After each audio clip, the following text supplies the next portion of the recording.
আমাকে এবার বেরোতে হবে গো গিন্নি। আজও বেশ অনেকগুলো বড় বড় মাছ উঠেছে। যাই, বাজারের দিকে রওনা দিই।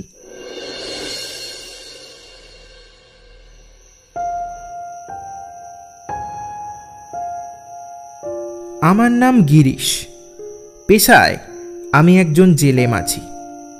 রোজ এই ভোর রাতে আমি নদীতে গিয়ে মাছ ধরি, আর তারপর বাজারে গিয়ে সেই মাছগুলোকে বিক্রি করি। মাছ বিক্রি করে যা টাকা উপার্জন হয় সেটা দিয়ে আমাদের সংসার চলে। এই কদিন আমার ব্যবসা বেশ ভালোই চলছে।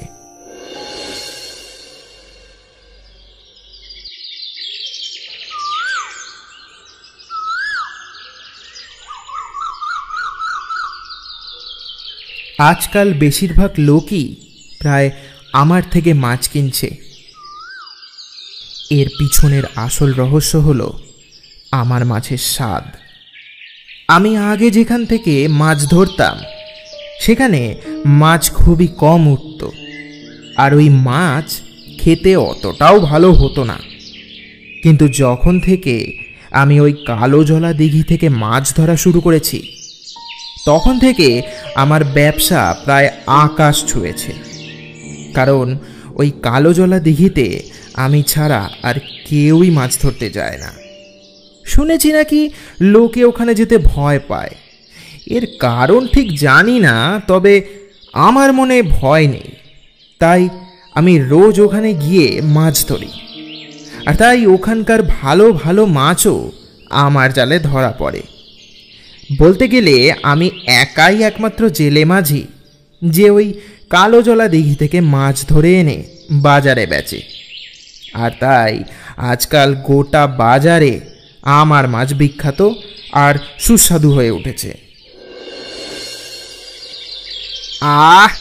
বুঝলি নরেন, আজকেও বেশ ভালোই ব্যবসা করলাম। আজকে গিন্নিকে গিয়ে বলবো জমিয়ে রান্না করতে। সে তো দেখতে পাচ্ছি, কিন্তু তোর মাছে এমন কি আছে বলতো যা আমাদের মাছে নেই?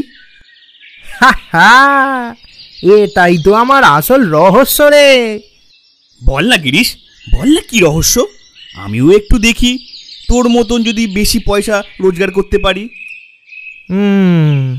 বলতে পারি, তবে এ কথা শুধু তোর আর আমার মাঝেই থাকবে। একদম একদম, আমি কাউকে ফাঁস করব না, তুই বল এবার। আসলে আজকাল সবাই যেখান থেকে মাছ ধরে সেখান থেকে আমি আর ধরি না। আমার কাছে এমন একটা জায়গার সন্ধান আছে যেখানে লোক তো দূরের কথা, কোনো জীবজন্তুও যায় না। মাছ ধরার জন্য একেবারে ফাঁকা আর খাসা জায়গা। কি বলিস রে? তা আমাকেও বল, আমিও তোর মতন দু পয়সা যদি রোজগার করতে পারি। ঠিক আছে, তবে জায়গাটার ব্যাপারে তুই কিন্তু কাউকে বলবি না, না হলে দেখবি দুদিন পরে আবার বাকি জায়গার মতো ওখানেও জেলেদের ভিড় হয়ে গেছে।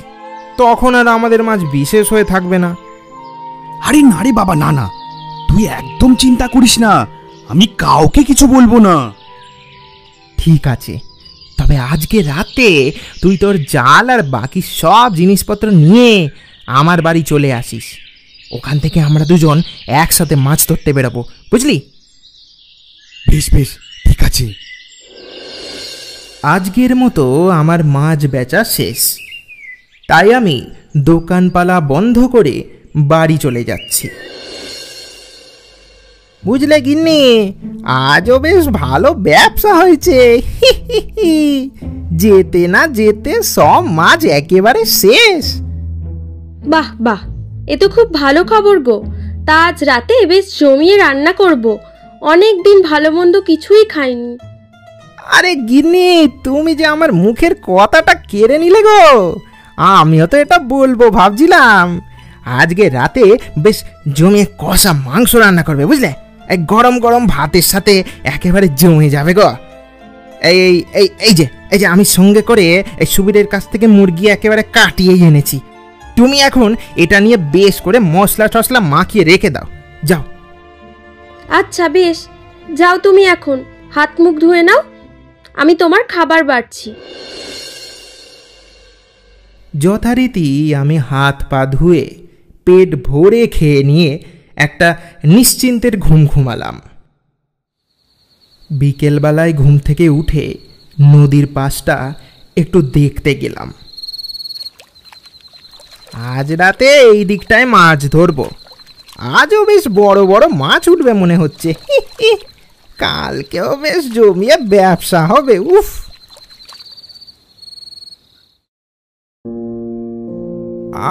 গিন্নি গো, বেড়ে রেখেছো বেশ, মুখটা একদম ছেড়ে গেল গো। আজ কতদিন পর আমরা এত ভালো করে খাচ্ছি বলো? সেই কতদিন আগে মাংস খেয়েছিলাম, মাংসর স্বাদটাই মুখ থেকে চলে গেছিল। হ্যাঁ, তা যা বলেছ। আমি তাড়াতাড়ি করে খেয়ে দে মাছ ধরার সব জিনিসপত্র গুছিয়ে রেখে শুয়ে পড়লাম।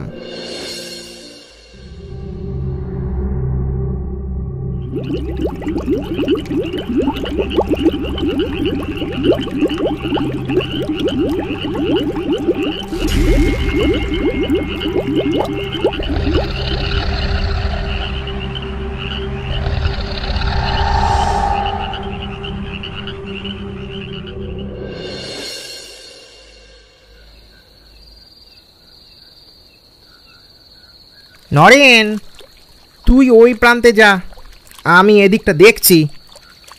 ঠিক আছে ঠিক আছে, আজ বেশ অনেক বেশি বেশি মাছ ধরবো। তবে আমি তোকে যখন হাঁক দিয়ে ডাকবো ঠিক তখনই চলে আসিস কিন্তু, বুঝলি? এখন যা। এরপর আমি আর নরেন দুজনে মিলে নৌকা নিয়ে নদীতে মাছ ধরতে চলে গেলাম।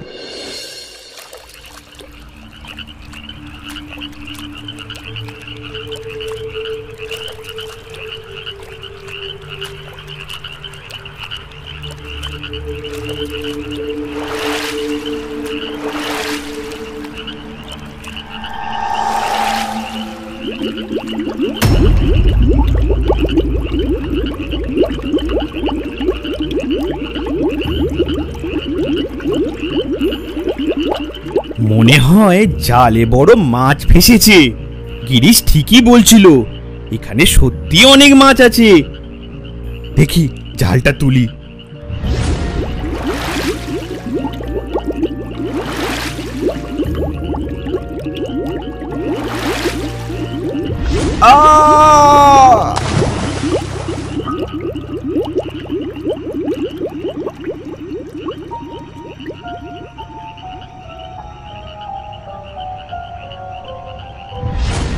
এটা নরেনের আওয়াজ না? নরেন এভাবে চেঁচালো কেন? নিশ্চয়ই কোনো বিপদে পড়েছে। নরেন, এই নরেন, নরেন!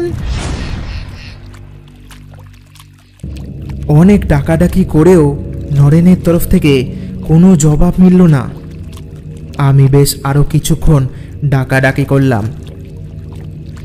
নরেন, এই নরেন, নরেন! কি হলো কি জানি বাবা, এতবার করে ডাক দিচ্ছি তাতেও কোনো সাড়া দিচ্ছে না। না, যাই ওদিকটা দেখি একবার।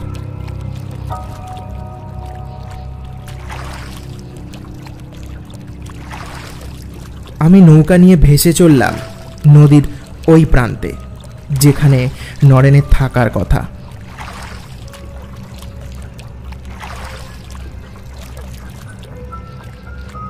গিয়ে দেখি ওখানে নরেন নেই, এমনকি ওর নৌকাটাও কোথায় যেন উধাও হয়ে গেছে। হঠাৎ লক্ষ্য করলাম চারিপাশটা একেবারে নিস্তব্ধ হয়ে গেছে। একটা থমথমে ভাব গোটা পরিবেশটাকে যেন ঘুম পাড়িয়ে দিয়েছে। বাতাসে কেমন যেন একটা গুমোট ভাব, এমনকি ঝিঝির ডাকটাও এখন দেখছি বন্ধ হয়ে গেছে। এই সংকেত কোনো অশুভ শক্তিকে স্বাগত জানানোর। আমার গাটা ভারী হয়ে গেল। এর কিছুক্ষণ পরেই দেখলাম দূর থেকে একটা নৌকা আমার দিকে ভেসে আসছে। নৌকাটা আমার কাছে এসে দাঁড়ালো। আমার চোখ বিস্ফারিত হয়ে উঠল।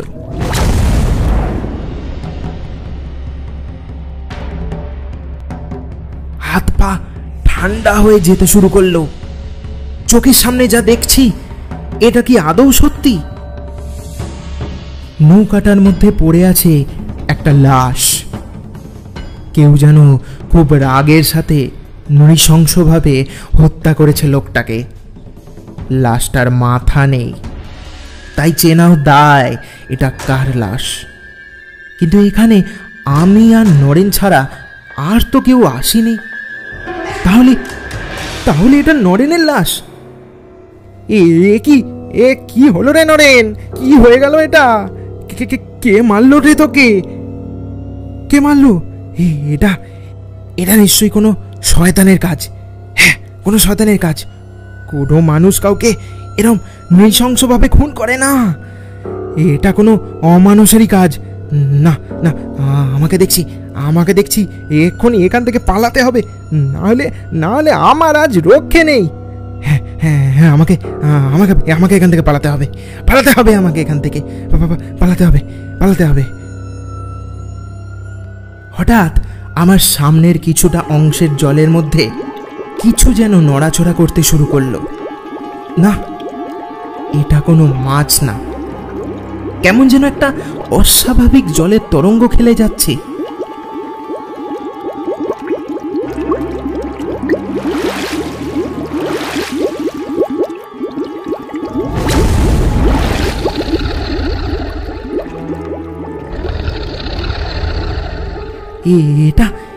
এটা কি হচ্ছে এটা? জলের মধ্যে থেকে বেরিয়ে এলো একটা আজব দেখতে প্রাণী। বড় বড় দাঁত, শিঙি মাছের মতো বড় পাতলা গোঁফ, চোখটা ভয়ঙ্কর লাল, চোখের ফাঁক দিয়ে রক্তের মতো কিছু তরল গড়িয়ে পড়ছে। শরীরটা একটা দশাশায়ী পুরুষের। হাতের কিছুটা অংশ থেকে বেরিয়ে এসেছে মাছের ডানা। গায়ের রংটা অস্বাভাবিক। এরম অদ্ভুত ভয়ঙ্কর দেখতে জন্তু আমি আমার জীবনে এই প্রথমবার দেখছি। এর আগে আমি এরম অনেক গল্প আমি আমার ঠাকুরদার কাছ থেকে শুনেছি, যার মধ্যে এরম অস্বাভাবিক প্রাণীর উল্লেখ ছিল। তবে ভগবানের দয়ায় আজ জীবনে প্রথমবারের মতো এটির দর্শনও করে নিলাম। না না না গিরিশ, ভয় পাস না, তোকে এখন ভয় পেলে চলবে না। পালানোর একটা রাস্তা খুঁজে বের করতেই হবে। কিন্তু কি করেই বা পালাবো? বাকি সব কথা চুলোর দরে যাক। এখন আমাকে এখান থেকে পালাতে হবে, কারণ ওই দশাশায়ী ভয়ঙ্কর প্রাণীর কুদৃষ্টি আমার দিকে একভাবে আটকে আছে।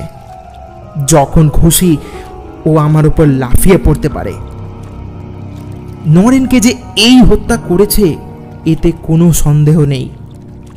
কি করে যে এই প্রাণীটির হাত থেকে বেঁচে পালাবো সেটা আমি কিছুতেই বুঝতে পারছিলাম না। কোনো উপায় খুঁজে না পেয়ে আমি জোর জোর চিৎকার করতে শুরু করলাম, বাঁচাও, কেউ কোথাও আছো, বাঁচাও বাঁচাও। আমার চেঁচানো শুনেই প্রাণীটি যেন আরো বেশি ক্ষেপে উঠল। এতক্ষণ সে আমার সামনে দাঁড়িয়ে ছিল, এবারে সে আস্তে আস্তে আমার কাছে আসতে শুরু করলো।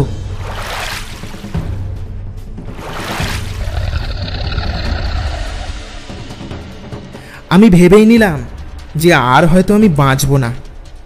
আমার শেষ সময় এবার দরজায় দাঁড়িয়ে কড়া নাড়ছে। প্রাণীটা এবারে একেবারে আমার কাছে এসে পড়েছে।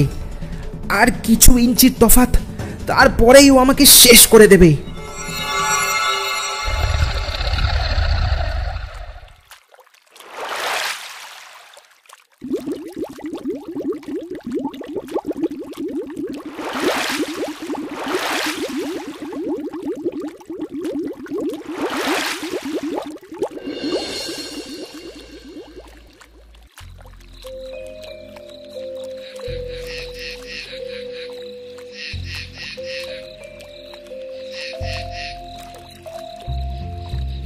আমি বেশ বুঝতে পারছি যে আমি এখনো বেঁচে আছি। চোখ খুলতেই দেখি গোটা পরিবেশটা নিস্তব্ধ হয়ে গেছে। ওই ভয়ঙ্কর প্রাণীটি আর দাঁড়িয়ে নেই আমার সামনে। সব আবার যেন আগের মতো হয়ে গেছে। ঝকঝকে চাঁদের আলোয় গোটা নদী ঝলমল করছে। চাঁদের দিকে তাকিয়ে লক্ষ্য করলাম পূর্ণিমার আগমন। আজ পূর্ণিমা, গোটা চাঁদ উঠেছে আকাশের কোলে। এতক্ষণে এই দমবন্ধ করা পরিবেশটা পরিণত হয়েছে একটা মনোরম পরিবেশে। ভগবান, এই যাত্রায় তুমি আমায় বাঁচিয়ে দিলে, না হলে যে আর আমার রক্ষে ছিল না। লোভে পাপ আর পাপে মৃত্যু, এটা তুমি আজ প্রমাণ করে দিলে। আজকের পর থেকে আমি আর জীবনে কোনোদিনও লোভ করব না। আমি আমার নৌকা নিয়ে পাড়ের দিকে রওনা দিলাম। পরের দিন সকালে নরেনের লাশের অন্তিম সৎকারের জন্যে তার লাশ খাটিয়ায় চাপিয়ে হরির ধ্বনি দিতে দিতে নিয়ে যাওয়া হলো শ্মশানের দিকে। আমার শারীরিক আর মানসিক অবস্থা দুটোই ঠিক নেই, তাই আমার আর শ্মশানে যাওয়া হলো না। আমি আমার ঘরেতেই শুয়ে রইলাম।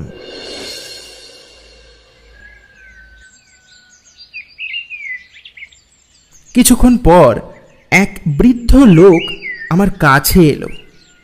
তারপর বলল, বাবা, আমার নাম দুর্যোধন, আমি এ গায়ে থাকি। তোমার বউয়ের মুখ থেকে সবটাই শুনলাম। তুমি ওই কালো জলা দিঘিতে হয়তো না জেনেই গেছিলে, কিন্তু এ গায়ের প্রায় বেশিরভাগ লোকই ওই কালো জলা দিঘিতে যেতে ভয় পায়। তার কারণ ওই ভয়ঙ্কর জলপিশাচ। জানি হয়তো আমার কথাটা শুনে তোমার বিশ্বাস নাও হতে পারে, কিন্তু তাও বলছি, আজ থেকে প্রায় বহু বছর আগে এক রাখাল ছেলে খেলতে খেলতে ওই কালো জলা দিঘির কাছে চলে যায়। ওখানে এক তান্ত্রিক নদীর পাড়ে বসে ধ্যানে মগ্ন ছিল। ওই রাখাল বালকটির উপস্থিতিতে তার ধ্যান ভঙ্গ হয়ে যায়। সে তখন ক্রোধে ফেটে পড়ে ওই ছোট্ট বালকটিকে অভিশাপ দিয়ে এক ভয়ঙ্কর জলপিশাচের রূপ দিয়ে দেয়। তারপর থেকে সে ওভাবেই চিরকালের জন্যে ওই নদীতে একটা জলপিশাচের রূপে থেকে যায়। ঘন অন্ধকার রাতে তার শক্তি দ্বিগুণ হয়ে যায়, আর সে তখন তার শিকারের খোঁজে বেরিয়ে পড়ে। তবে চাঁদের আলোয় সে একেবারে দুর্বল হয়ে যায়। তার তখন কোনো কিছু করারই ক্ষমতাটা থাকে না। একমাত্র আকাশে যখন চাঁদ ওঠে তখন ও কাউকে ক্ষতি করে না। কথাটা শুনে আমি তো পুরো অবাক। এমন কথা শুনে আমার কি বলা উচিত আমি জানি না, তবে শুনে বড়ই আশ্চর্য লাগছিল। বাস্তবের সাথে এই ঘটনা আমি মেলাতেই পারছিলাম না। সে আবারও বলে উঠল, তোমারই মতো অনেকেই এর আগে মাছ ধরার লোভ নিয়ে ওই কালো জলা দিঘিতে গিয়ে নিজের প্রাণ হারিয়েছে। তবে ভগবান তোমার ওপর সহায় ছিল যে তোমার গায়ে একটাও আঁচড় অবধি লাগেনি। কাল পূর্ণিমা ছিল, চাঁদের আগমন আকাশে হতে না হতেই ওই পিশাচ তার শক্তি হারায়, আর তাই ও তোমার কোনো ক্ষতি না করেই পালিয়ে যায়। সব শুনে আমি বললাম, তা ওই তান্ত্রিক কি এখনো বেঁচে আছে? তা জানি না বাবা, সে বেঁচে আছে কি না সেটা জেনে কারই বা কি লাভ হবে বলো? তুমি আমার নিজের ছেলের মতো, তাই এত কথা তোমাকে বললাম। এবার আমি চলি বাবা, বুঝলে? ভুলেও আর কোনোদিনও ওই কালো জলা দিঘিতে যাবে না। এই বলে ওই বৃদ্ধ লোকটি ঘর থেকে বেরিয়ে চলে গেল। তবে যেতে যেতে এক অজানা ইতিহাস শুনিয়ে দিয়ে গেল, আর তার সাথে আমি আমার জীবনের সব থেকে বড় শিক্ষাটা পেলাম। জীবনের লোভ মানুষকে মৃত্যুর দিকে ঠেলে দেয়।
কে ওখানে?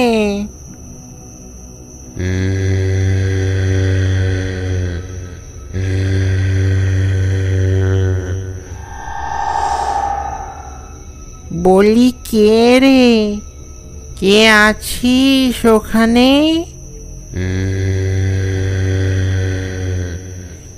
দেখি তো একবার।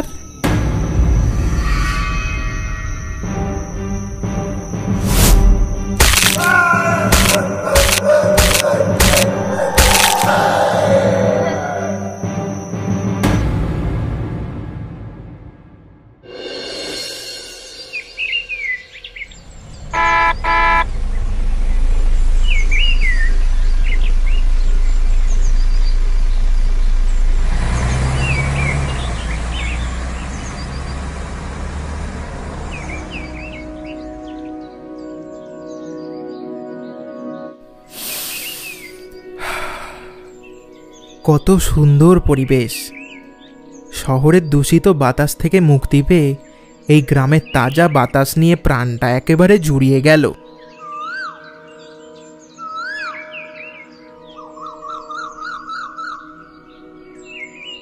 আমি সেই কলকাতা থেকে আজ বীরভূমে এসেছি। আমি ইতিমধ্যে যেই জায়গায় আছি সেই জায়গাটার নাম হলো সিউড়ি। এই সিউড়ি হলো ভারতের পশ্চিমবঙ্গ রাজ্যের বীরভূম জেলার সদর শহর ও পৌরসভা এলাকা। সিউড়ি শহরটি ব্রিটিশ আমলে তৈরি।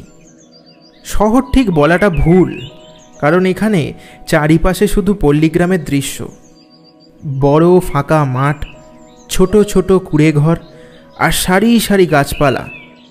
এখানে প্রায়শই পর্যটকরা বক্রেশ্বর শক্তিপীঠ ও আরও অন্যান্য জায়গাগুলি দর্শন করতে আসে। কিন্তু আমি এখানে ঘুরতে আসিনি। এই সিউড়িতে একটা শ্মশান ঘাট আছে, বিশেষ করে যার জন্যে এখানে আসা। তার কারণ লোকে বলে ওই শ্মশান ঘাট রাতের বেলায় নাকি ভৌতিক রূপ নেয়, মাঝে মাঝে নাকি ওখানে ভূতের দেখা মেলে। তাই আদৌ এইসব কথা সত্যি না মিথ্যে সেটা দেখার জন্যই আজ আমি এখানে এসে পৌঁছেছি। দেখা যাক কি হয়। আমি ইতিমধ্যে আমার এক বন্ধুর বাড়িতে যাচ্ছি, তবে ও এসব কিছুই জানে না। আমি ওকে শুধু বলেছি যে আমি এখানে ছুটি কাটাতে আসছি। গৌতম, এ গৌতম! আমার ডাক শুনে আমার বন্ধু গৌতম ঘরের ভিতর থেকে বেরিয়ে এলো। আরে তুই আয় আয়, ভিতরে আয়। আসতে কোনো অসুবিধা হয়নি তোরে? আরে না না, কোনো অসুবিধা হয়নি। তা এতদিন পর তোর এই বন্ধুটার কথা মনে পড়লো? আগে কত করে বলতাম যে আয় আমাদের গ্রামটা ঘুরে যা, তুই আসতিস না। আমি তো ভাবছিলাম তুই হয়তো ইয়ার্কি মারছিস। আমি ভাবতেই পারিনি তুই সত্যি আসবি। না, আসল ব্যাপারটা বলা যাবে না। আরে না না, সেরম কিছু না রে। আসলে আগে তুই যতবারই এখানে আসতে বলেছিলি ততবারই কোনো না কোনোভাবে আমি ব্যস্ত হয়ে পড়েছিলাম। এই কদিন আমার আসলে ছুটি, তাই ভাবলাম যে তোর কাছ থেকে একটু ঘুরে যাই। তা বেশ করেছিস। ঠিক আছে, বাকি কথা পরে হবে। এখন যা, হাত মুখটা ধুয়ে নে, বিকেলে তোকে আমাদের গ্রামটা ঘুরিয়ে নিয়ে আসবো।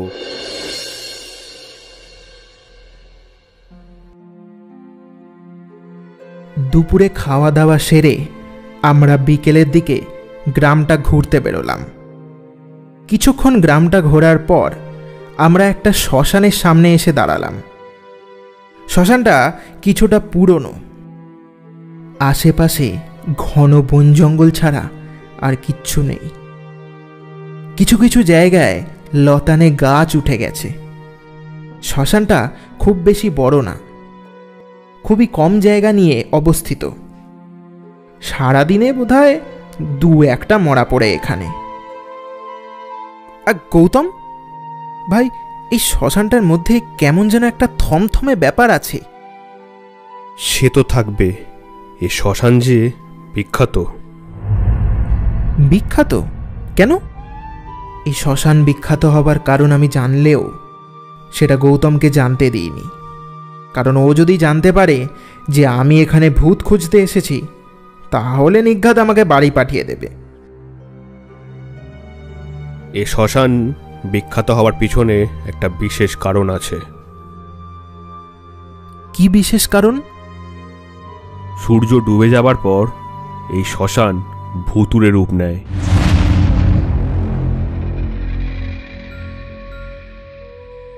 তাই সন্ধেবেলার পর থেকে এখানে কেউ আসে না। লোকে বলে রাতের বেলায় এখানে নাকি মৃত মানুষের অতৃপ্ত আত্মারা তাণ্ডব চালায়। আমি এইসব খুব কমই বিশ্বাস করতাম। লোকের মুখে শুনে আমার বিশ্বাস হতো না যে ভূত বলে কিছু আসে।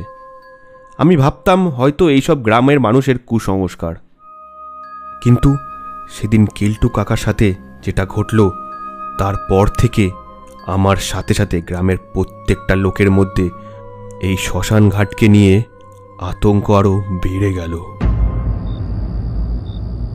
কি বলছিস রে? মজা করছিস বল তুই? আমি জানি তুই খামোকা আমাকে ভয় দেখানোর চেষ্টা করছিস। আমিও তোর মতন একদিন এরকম বলতাম, কিন্তু আমার সব ভুল ধারণা সেদিনকেই ভেঙে চুরমার হয়ে গেল। সেদিন অমাবস্যা রাতে আমাদের গ্রামে কালী পুজো ছিল।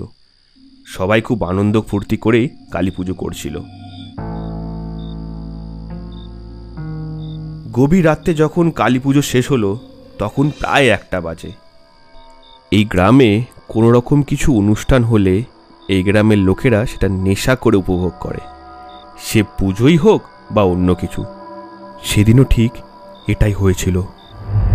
মধ্যরাতে পুজো শেষ হবার পরে কেলটু কাকা একেবারে গলা অবধি মদ খেয়ে টলতে টলতে এই শ্মশানের সামনে দিয়ে বাড়ি ফিরছিল। কাকা সেদিন এতটাই নেশা করে ফেলে যার জন্য শেষ অবধি কাকার কোনো হুঁশ জ্ঞান থাকে না। হঠাৎ কাকা এই শ্মশানের সামনে দিয়ে যাবার সময় থমকে দাঁড়িয়ে পড়ে। সে কিছু একটা দেখতে পায়, কোনো মানুষের মতন পিছন ফিরে দাঁড়িয়েছিল। কে কে ওখানে? বলি কে রে? বেরিয়ে আয়, বেরিয়ে আয় বলছি। ব্যাস, তারপর মনে হয় কাকা আর বেঁচে ছিল না। ততক্ষণে কাকার প্রাণ চলে গেছে। পরের দিন সকালবেলায় কাকার মাতাহীন দেহ এই শ্মশানের সামনে থেকে উদ্ধার করা হয়।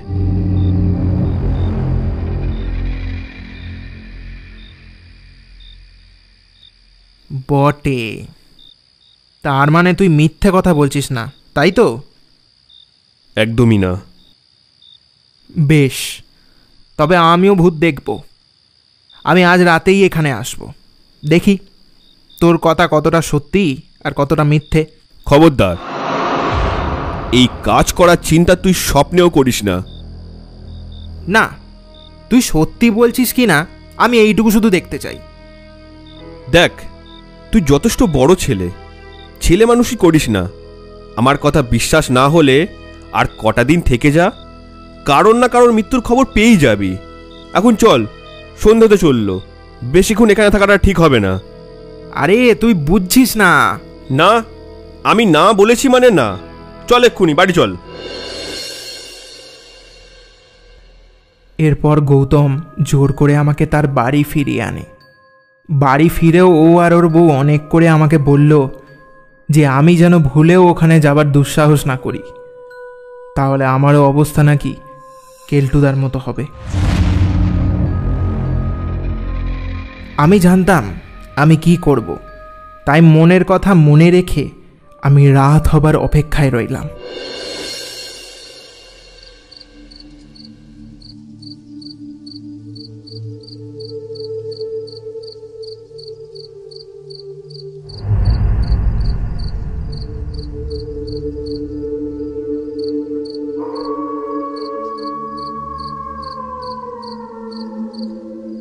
গৌতম আর গৌতমের বউ আলাদা ঘরে ঘুমাচ্ছিল, আর আমি একা ছিলাম পাশের একটা ঘরে। আমি শুয়ে শুয়ে সবার ঘুমানোর অপেক্ষা করছিলাম। শেষমেশ অনেকক্ষণ পরে সব একেবারে নিস্তব্ধ হয়ে গেল। আমি আমার সঙ্গে আমার কেটোমিটারটা নিয়ে এসেছিলাম। আমি একটা টর্চ আর আমার কেটোমিটারটা নিয়ে বেরিয়ে পড়লাম শ্মশানটার দিকে।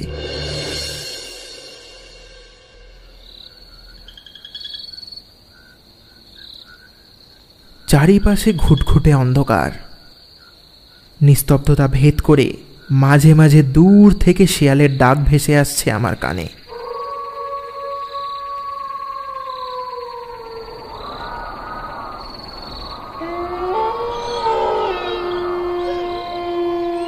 হালকা ঠান্ডা হাওয়া বয়ে চলেছে শ্মশানটার প্রতিটা কোণে। সব মিলিয়ে একটা দম বন্ধ করা পরিবেশ তৈরি হয়েছে। আমি আমার কেটোমিটারটা বের করে হাতে নিলাম। যন্ত্রটি থেকে তেমন কোনো ইন্ডিকেশন পেলাম না। আমি আস্তে আস্তে এগিয়ে গেলাম শ্মশানটার ভিতরে।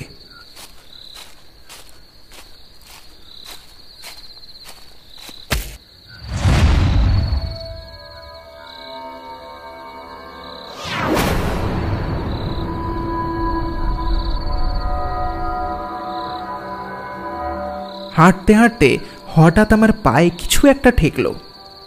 আমি টর্চের আলো ফেলতেই দেখি একটা মুন্ডুর খুলি মাটিতে পড়ে আছে।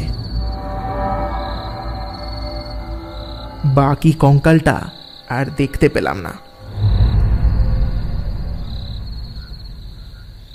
ও এই ব্যাপার, আমি খামোকাই ভয় পেয়ে গেছিলাম। ওই ঘটনাটাকে মনে হয় আমি একটু বেশিই গুরুত্ব দিয়ে দিয়েছি।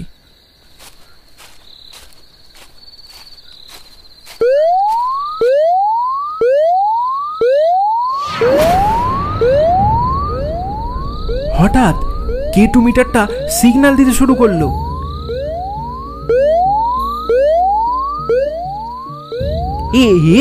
কি মিটার তো সিগন্যাল দিচ্ছে। সত্যি বলতে আমি স্বপ্নেও আশা করিনি যে মিটারটা সত্যি সত্যি সিগন্যাল দেবে। এটা দেখে আমি ভয় পেতে শুরু করলাম। এখানে আমি ছাড়া আর একটাও মানুষ নেই। না, গৌতম হয়তো সত্যিই বলছিল, তাহলে এখানে সত্যি সত্যি কোনো কালো ছায়া আছে। আর ভিতরে যাওয়াটা ঠিক হবে না, যাই বাড়ি ফিরে যাই।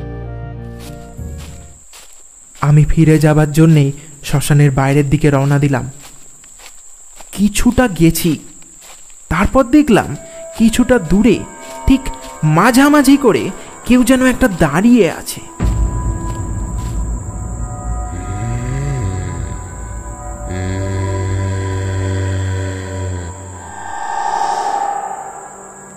দেখে মনে হচ্ছে একটা মাঝবয়সী লোক পিছন ফিরে দাঁড়িয়ে। ঘন অন্ধকারে ঠিক করে বোঝাও যাচ্ছে না এমন নির্জন ভুতুরে জায়গায় এত রাতে কে আসতে পারে। এখন তো গোটা গ্রাম ঘুমিয়ে আছে, তাহলে ইনি কে, আর কেনই বা এখানে এভাবে দাঁড়িয়ে?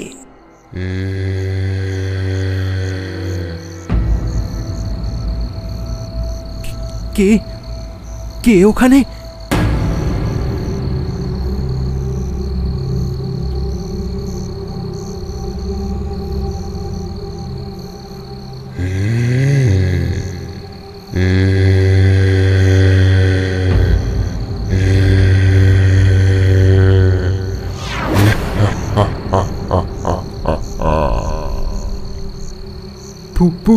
ভূত ভূত, বাঁচাও বাঁচাও!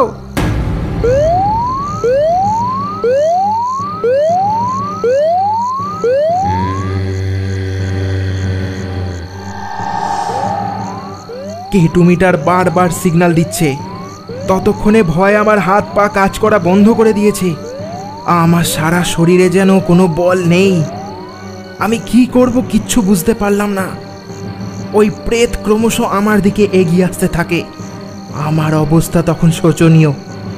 পিছনের রাস্তা নেই, আর সামনে এগিয়ে গেলে ওই প্রেত আমাকে নিঃস্ব করে দেবে। আমি চুপ করে দাঁড়িয়ে নিজের মৃত্যুকে আসতে দেখছিলাম।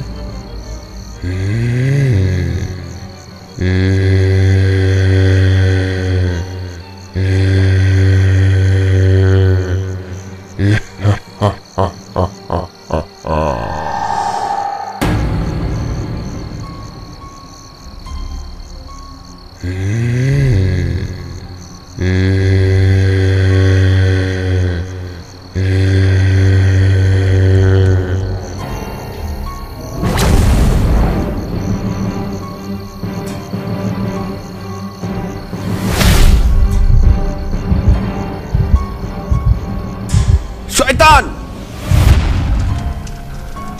তুই চলে যা এখান থেকে, যা যা বলছি।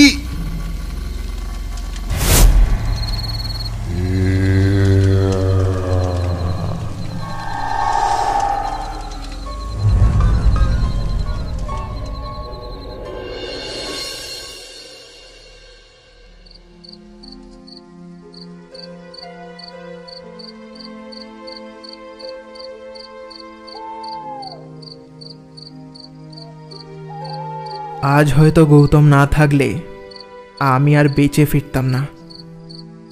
মৃত্যুর দরজায় গিয়ে ফিরে আসার এক অন্য অভিজ্ঞতা হলো আজ। আমি উঠে দাঁড়িয়ে নিজেকে সামলে নিয়ে বললাম, ভগবানের অশেষ কৃপায় আজ তুই এসে আমাকে বাঁচিয়ে নিলি। না হলে হয়তো আজকের পর থেকে আমিও এই শ্মশানে ভূত হয়ে ঘুরে বেড়াতাম। তুই যখন বাড়ি থেকে বেরোচ্ছিলিস তখন আমি তোকে দেখতে পাই।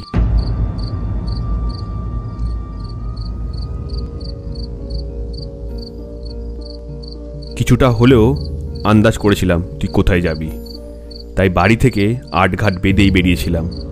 তুই যখন শ্মশান থেকে বেরোবি তখন তোকে হাতে নাতে ধরব। কিন্তু যখন তোর চিৎকার করার আওয়াজ শুনলাম তখন দৌড়ে ঢুকে পড়লাম শ্মশানের ভিতরে। তারপর ঢুকে দেখি ওই প্রেত তোকে মারবার জন্য তোর দিকে এগিয়ে আসছিল।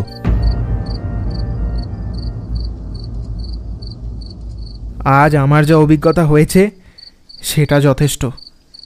এরপর থেকে ভূতকে অবিশ্বাস করার ভুল কাজ আমি আর করব না।